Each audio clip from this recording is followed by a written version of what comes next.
Os gatos domésticos são um paradoxo. Eles vivem com as pessoas desde o início da civilização.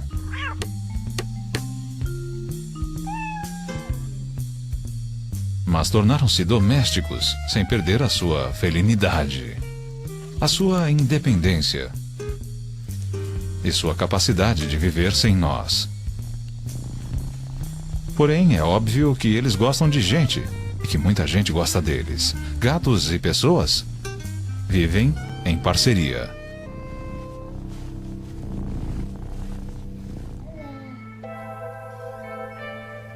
E é uma parceria que pode começar na juventude.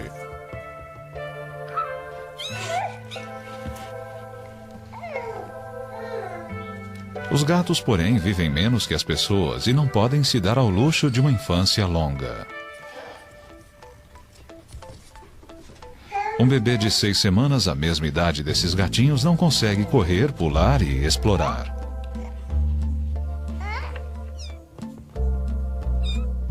E aos 5 meses de idade, mesmo sendo ainda muito mais jovens do que esse bebê, os gatinhos já serão adultos. Mas por enquanto, a vida é cheia de aventuras.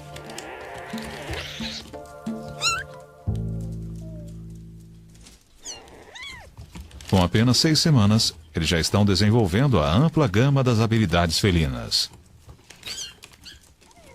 Só falta aperfeiçoar.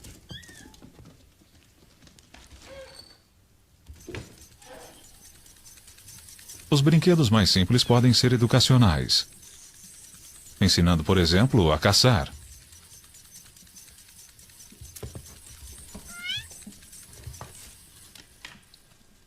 E o que é mais importante para um gato? A estreitar os laços com as pessoas. Se eles não fizerem isso agora, não o farão nunca mais, e crescerão selvagens. A convivência com as pessoas foi boa para os gatos. Com o aumento dos seres humanos, aumentaram também os gatos. Hoje existem cerca de 450 milhões de gatos no planeta, o que torna o gato doméstico a espécie felina mais bem-sucedida. E nem por isso eles perderam a sua independência. Gatos vivem tanto no centro do mundo dos homens quanto à sua margem. Um gato doméstico ainda tem todas as qualidades físicas herdadas de seus ancestrais selvagens: a elasticidade e a agilidade.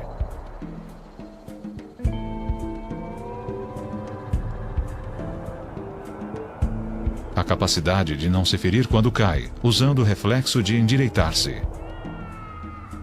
É a valiosa habilidade de girar no ar e aterrissar, em segurança, sobre as patas acolchoadas.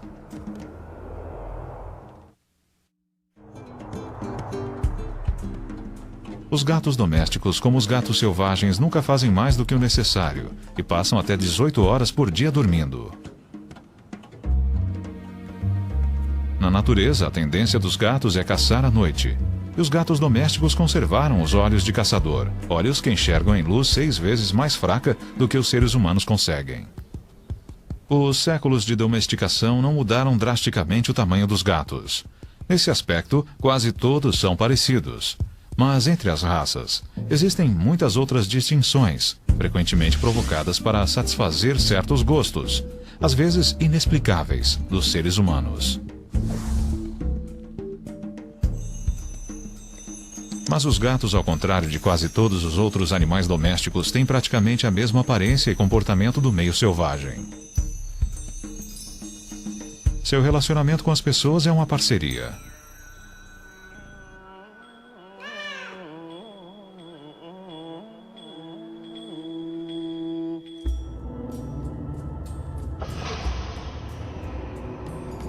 Uma parceria que remonta a quase 4.000 anos, a uma das primeiras civilizações do planeta, o Antigo Egito.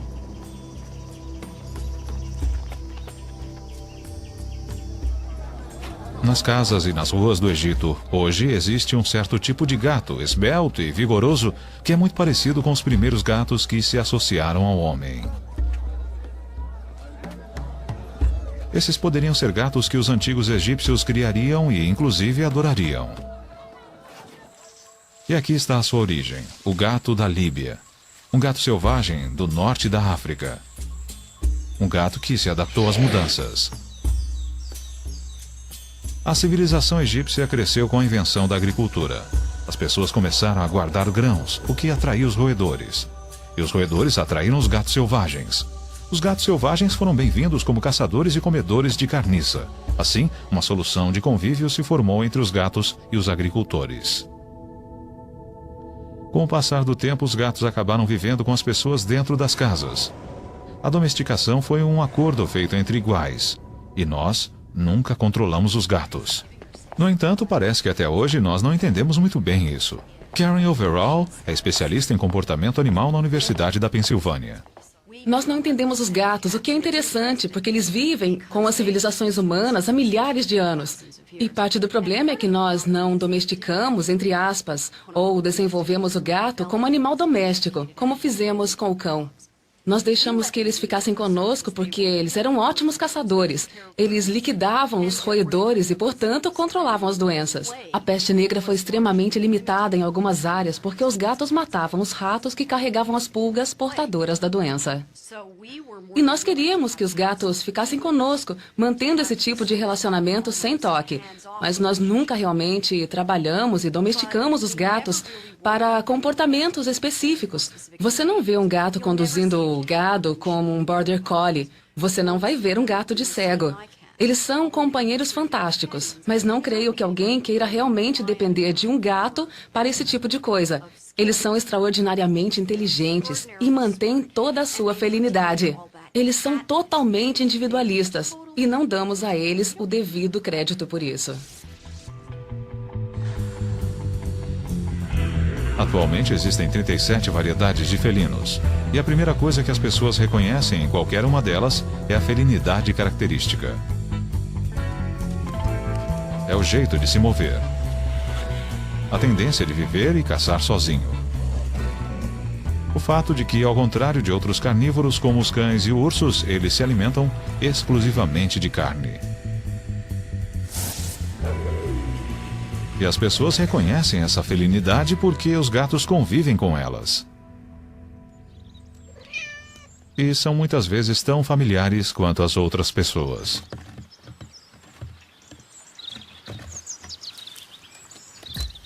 E o que é que faz do gato o animal que ele é? O que lhe dá a sua graça e sinuosidade? A sua excelência como caçador. Começa com a estrutura básica. O esqueleto leve e flexível, porém resistente. A coluna inclui a cauda, que dá equilíbrio. E é o ponto central da incrível elasticidade do gato. Os discos entre as vértebras são mais espessos do que na maioria dos outros animais e as ligações entre os ossos são mais frouxas, aumentando a mobilidade.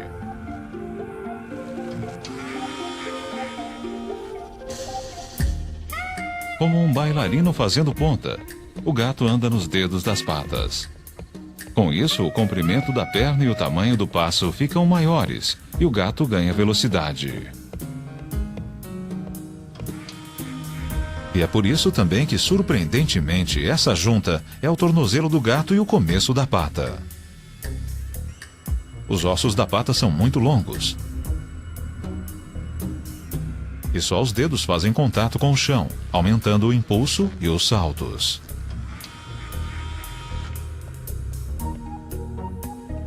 Parte do segredo da agilidade dos gatos está no desenho das suas espáduas. A clavícula fica livre e as omoplatas não estão ligadas ao esqueleto principal. Tudo se mantém unido através de ligamentos e músculos, permitindo que a espádua se mova livremente. E os músculos funcionam um pouco como molas. Eles são muito mais flexíveis do que os músculos da maioria dos mamíferos. Eles expandem e se contraem como elásticos, dando ao gato força para saltar várias vezes a sua altura.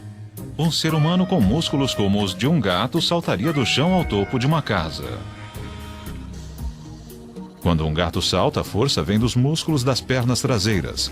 Cada músculo é feito de várias fibras musculares. Elas consomem muita energia para se contrair rapidamente, e quando afrouxam, são como catapultas. Bom para explosões de velocidade, mas cansativo demais para longos percursos. O gato é um velocista e não um corredor de maratona. O gato é também um equilibrista nato. Isso porque o seu peito é muito estreito e as suas pernas dianteiras muito próximas uma da outra. Esteja ele num galho de árvore ou em cima da cerca, ele anda como se estivesse no chão.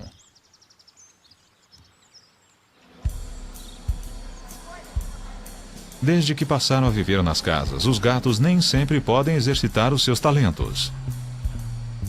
Mas existem maneiras de transformar o interior de uma casa numa réplica surreal do mundo lá fora.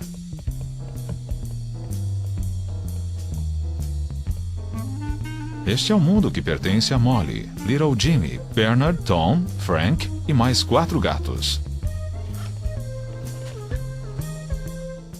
Como a maioria, você começa com 2 gatos. E naquela altura nós achamos que 2 era uma família perfeita. Mas uma coisa literalmente levou a outra e agora nós temos 9. E 9 gatos para nós parece normal. Nós constatamos logo no começo que quando saíamos todo dia para trabalhar, os gatos ficavam na casa. E percebemos que, se posse é 90% da propriedade, a casa na verdade era deles. Então resolvemos facilitar as coisas para os usuários, no caso os gatos. Uma coisa que nós sabemos sobre os gatos é que eles gostam de subir e andar sobre as coisas. Os gatos gostam mesmo das alturas. Eles adoram nos olhar de cima. E agora nós temos cerca de 40 metros de passarelas chegando a quase todos os cômodos. E onde nós estamos, eles estão. Como foi o seu dia hoje, Tom? Oi, Frank. Frank visita a esposa de Bob, Frances, enquanto Tom recebe toda a sua atenção. Mas por pouco tempo. Oh. Nessa ancestral parceria entre pessoas e gatos, as pessoas extraem prazer na sua parte do acordo, e os gatos aproveitam um ambiente interno tão interessante e estimulante quanto o externo. Só que mais seguro. Nós fizemos uma passarela que fosse não só propícia e divertida para os gatos, mas divertida para nós também.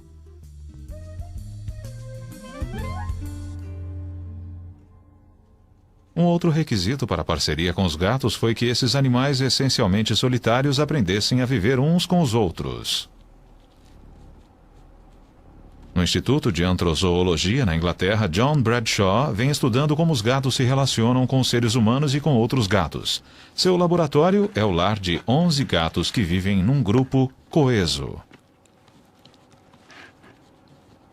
Os gatos são frequentemente descritos como egoístas em contraste com o cão, que é um animal muito mais leal. Mas eu não creio que os gatos tenham um conceito de lealdade. Eles veem a sua interação com as pessoas como uma parceria entre iguais, em vez de um relacionamento de subserviência. É claro que eles também são sociáveis. Eu acho que nós subestimamos os gatos nesse aspecto. Eles são muito sociáveis com as pessoas e podem ser sociáveis com outros gatos quando crescem no ambiente certo. Um estudo famoso sobre gatos criados soltos em fazenda, feito em 1977 pelo biólogo de Oxford, David MacDonald, mostrou quanto os gatos podem ser sociáveis. A equipe do professor MacDonald colocou radiotransmissores em 4 gatos e os acompanhou durante 1 ano. Praticamente todos os movimentos dos gatos foram registrados. Eram 3 fêmeas e 1 macho. MacDonald constatou que as fêmeas permaneceram perto da fazenda, num grupo íntimo e amigável. O macho passava 2/3 de seu tempo longe, perambulando, farreando e caçando ratos. Mas ele sempre voltava para casa. O ponto alto do estudo foi quando a equipe testemunhou uma fêmea ajudando outra a dar à luz. Ela agia como parteira, inclusive na hora de cortar o cordão umbilical. Mais tarde, as duas partilharam um abrigo e cuidaram das crias uma da outra. Esse foi o primeiro registro científico de uma cooperação tão íntima entre gatos domésticos semi-selvagens e provou que, deixados à vontade, eles podem ser animais muito sociáveis. O que o trabalho de MacDonald mostrou foi que a sociedade dos gatos não segue uma hierarquia linear, como a do cão ou do lobo. Ela é muito mais uma parceria de iguais, uma cooperação entre fêmeas aparentadas que se reúnem em torno de um determinado lugar onde há bastante alimento e espaço para as crias. As técnicas modernas de controle de pragas estão levando os gatos de trabalho, os rateiros, ao desemprego. Mas ainda existem muitos lugares no mundo onde gatos semi-selvagens vivem juntos. Na ilha italiana de Stromboli, esses gatos estão em toda parte. Aqui os gatos raramente são bichos de estimação, mas há pessoas bondosas que cuidam deles e os alimentam. Uma delas é a senhora Ushi, do vilarejo de Ginostra. Há mais de 40 anos ela alimenta uma colônia que está sempre mudando. Os grupos de gatos existem onde as pessoas fornecem grandes quantidades de alimento e elas podem fazer isso os alimentando deliberadamente ou acidentalmente deixando, por exemplo, comida do lado de fora dos restaurantes. Quando os gatos percebem que ali é uma fonte regular de alimento, eles se reúnem à sua volta e começam a formar uma colônia. E essas colônias são chances maravilhosas para se estudar o comportamento dos gatos, porque tudo acontece numa área restrita que nós podemos observar. Caso contrário, eles se espalham demais e fica bem mais difícil. Para os gatos, a convivência social implica em coisas com as quais seus ancestrais selvagens não se preocupavam. Por exemplo, a comunicação constante. Um gato selvagem pode usar o odor para marcar seu território.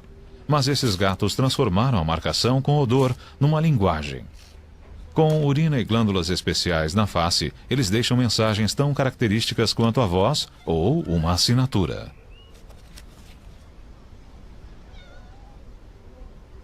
O olfato é altamente desenvolvido nos gatos.